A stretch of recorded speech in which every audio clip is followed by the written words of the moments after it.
Hello everybody, I am AngryBird. Today we are back with another 1v1 game.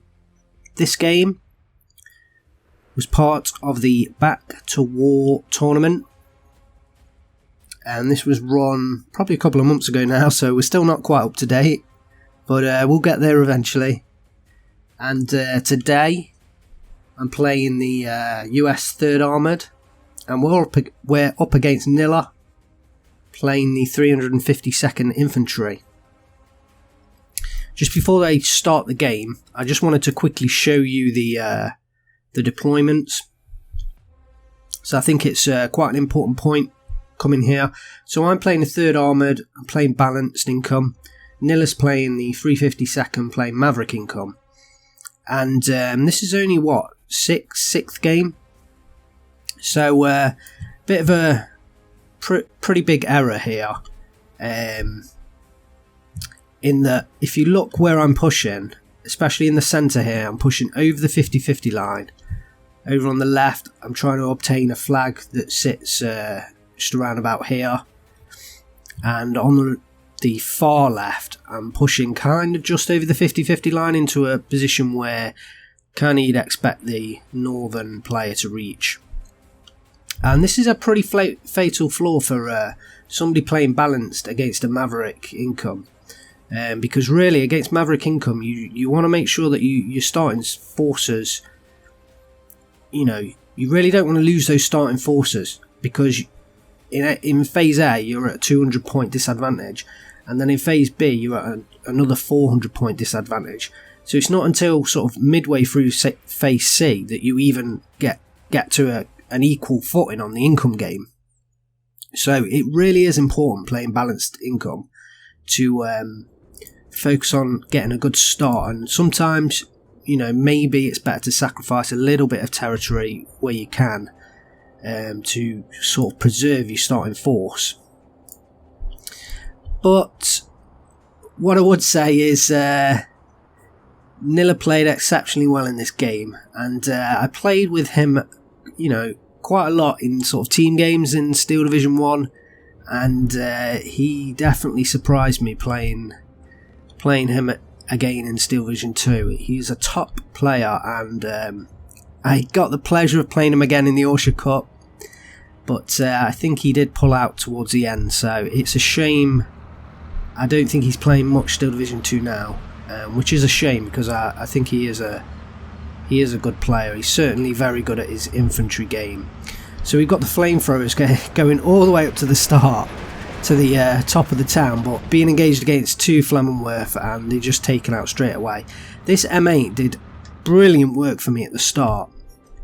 On the right hand side, I actually thought that would be a lot, taking that right hand forest, but I was majorly mistaken. We're going quite heavy on the M8s at the start, and this one on the left goes down, I think maybe to the IG-18 on the hill. Took that one down. But in the centre, you know, the armoured rifles that we pushed all the way up, they're in trouble right now. We did manage to get the HMG into the church tower, and that's going to do some good work for us. The M8 is pushing forwards, and it's not that bad a start. I was saying about preserving units. We're not doing too badly in this initial engagement. I think we maybe caught Nilla off guard, and he wasn't expecting us to push so far forwards. But we certainly are doing okay. Although on this left hand side, if you look at the disparity of troops, we're going to have a real tough time holding this position. I don't think that's going to last long. And on the right hand side, yeah, those two, I think it was 2 heavy flamethrower units I brought in. It might have been 4 in total, but just shredded to bits. And I actually really wanted to take this forest, because I think this forest is it's an easy way to take 2 points in one if you control this forest, and usually if you hold the forest, it's very hard to push back into it. But absolutely destroyed on this right hand side. In the centre, the M8 goes down. We didn't miss that. I can't remember exactly what got the got the strike on that M8. But the M4A1 that we have got here is doing some decent work for us. We've now lost our infantry, and there's another armoured rifles down, and that's going to cost us dearly because these units are not cheap. 20-point half-track plus engineers, I'm not sure the exact price. Armoured rifles, 25 points, so you're talking 45 points a unit, so very expensive. We've got the M1 gun here, terrible buy at the start. Literally no armour on the side of Nilla, so in fact there's another M1 gun here, so that's lack of knowledge of battle groups costing me there. You know, there was no need to buy these M1 guns at the start of the game because the 352nd, they're really an infantry division, so they're not going to use a lot of vehicles. Unit choice as well. Pioneers, perfect, taking the cities at the start, get that grenade on target, pin down the rifles and surrender. Simple. Okay, but we have got quite a few vehicles up now, so Nilla's going to have a fair bit of trouble, but then the Panzerschreck, you know, coming in.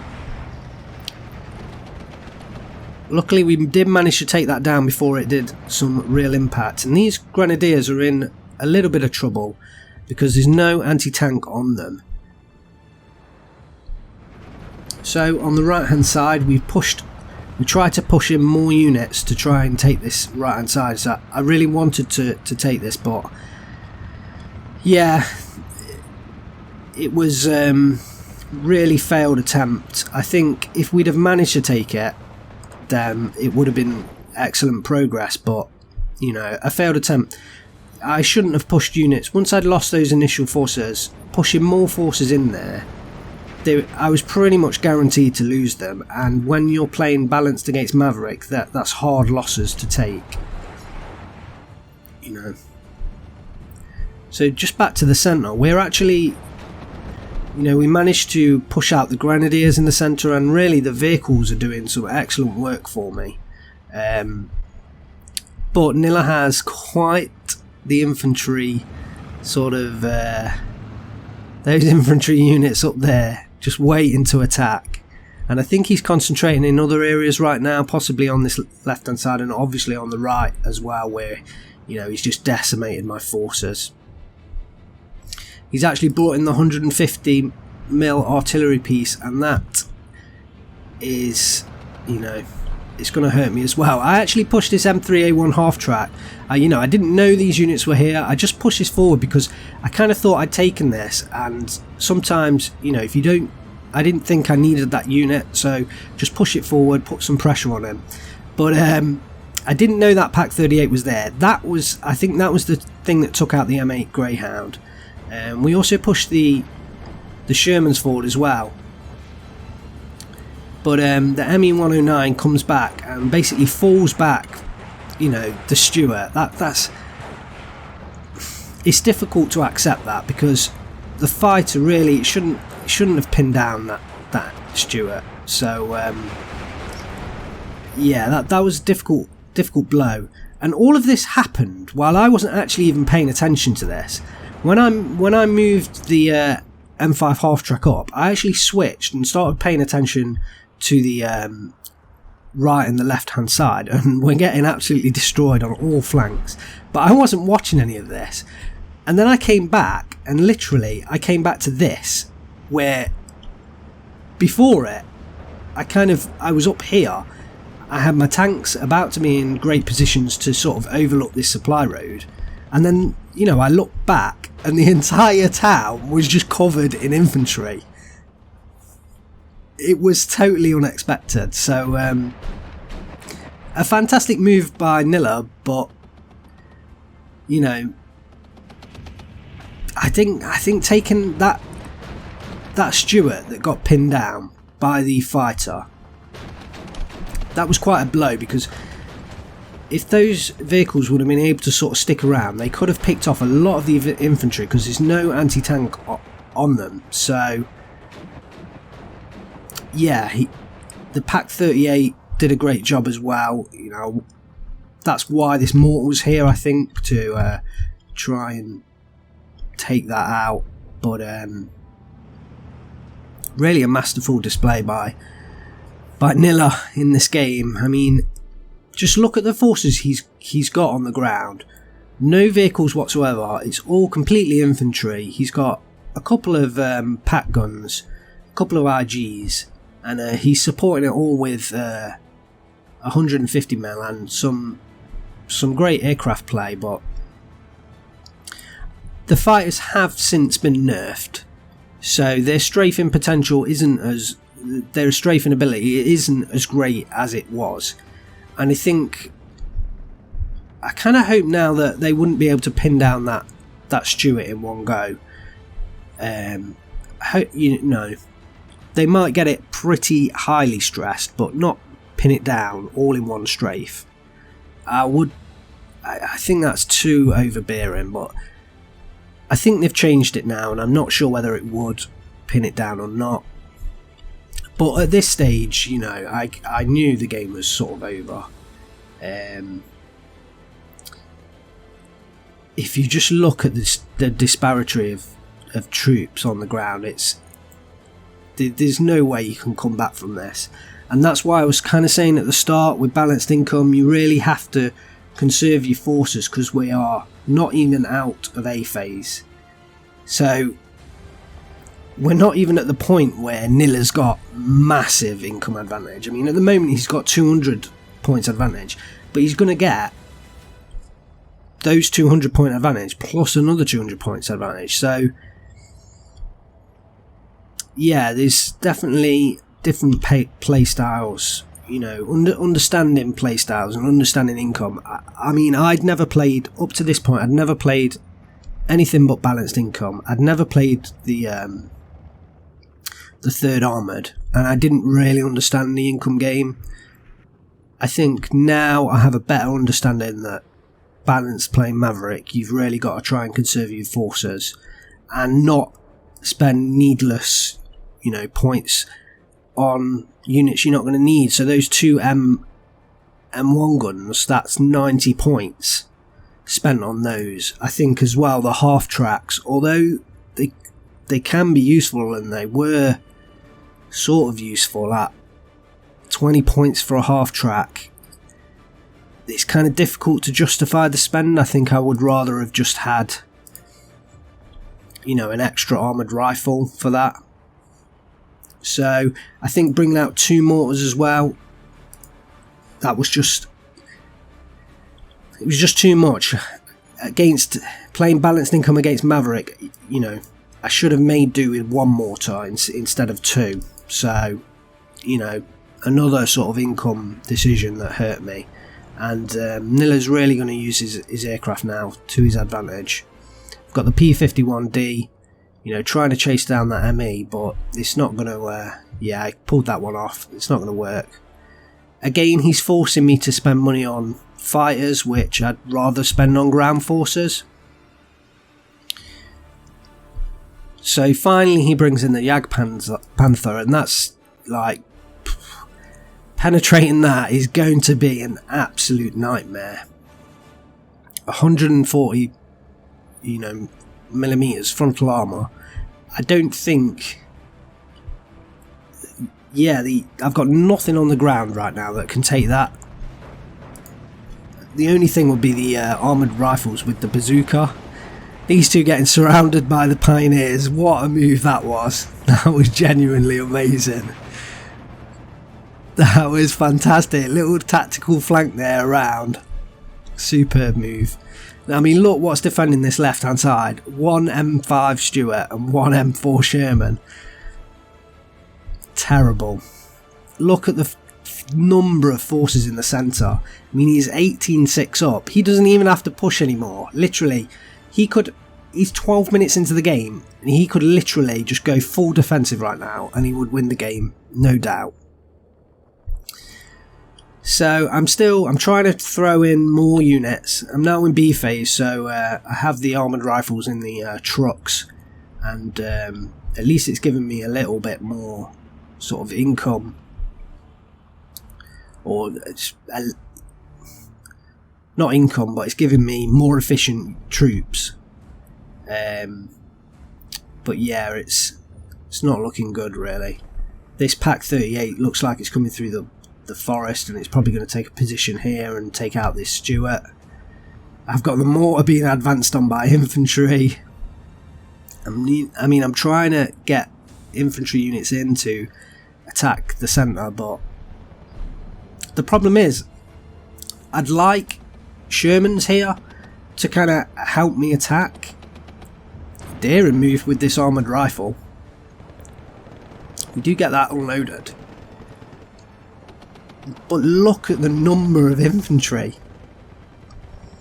Yeah, I mean, with M4s I could retake this centre in the long run, but the problem is I need infantry to retake the ground. I don't have the infantry, so I've had to spend all that money bringing infantry in, so I've got no money to spend on tanks, if that makes sense.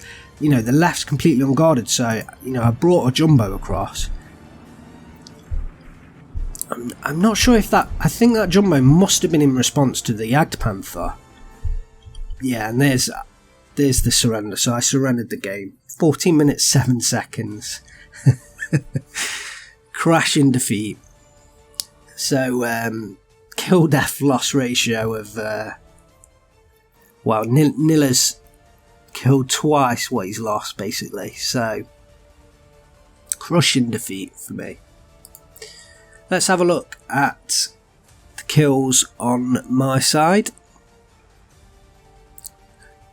So we kind of started off fairly well. I mean, we took out the initial forces, and I think maybe that was because Nilla certainly put more into the left flank from my perspective.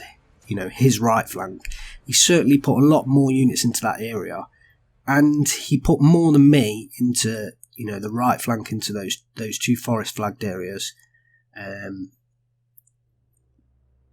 So perhaps, you know, he wasn't expecting me to push forward with balanced income in the centre as far as I did, and maybe he had a few less units, but we did initially sort of make some ground there and get into a decent position, but we shouldn't have done that. We should have just sat back, conserved our forces, and tried to, you know, trade well in the early game in A and B, and then waited for C to mount any sort of attack. So the mortar carrier did take out the Pack 40 and a Pioneer, bringing two of them in. Yeah, that was a mistake. This M4 took out, you know, Grenadier and a couple of Ersatz trooping, but really nothing major, is there? Nothing major. The MA got taken out straight away. So yeah, the IG-18 did take out that M8. That was a kind of a difficult loss. The Grenadier, look, 4 kills on the armoured rifles and the HMG. That was a harsh loss. I lost all these heavy flamethrowers. These were on the right hand side. They got taken out straight away. And look at this. This is why they kind of nerfed the fighters. It's not as bad as it is now, but an ME-109 fighter taken out, well, I suppose the half track's fine. I suppose the M8, you know, it's only 15 points of armour. It's not too bad, but if I remember right, this same ME-109 stressed out the M5A1, which led to a surrender. In fact, look, it's got the kill here. I think this might have been the one that surrendered, but it's attributed to the ME-109 that pinned it down. And yeah, that's... I'm not sure about that. I'm not sure whether a fighter should be able to completely pin down a tank. Even the really light tanks, like an M5 Stuart. You know, I can understand them getting, like, maybe an M5 getting, like, 90% suppressed, but to completely pin down in one strafe and run... Anyway, it has changed now, so I'm not sure if that would happen. This Pack 38 did a fantastic job clearing up the M3A1 half track, the M5A1, the M4A1, and another half track. So that was a fantastic little Pack 38 there. That did some excellent work. And then the Jagdpanther getting another Stuart kill.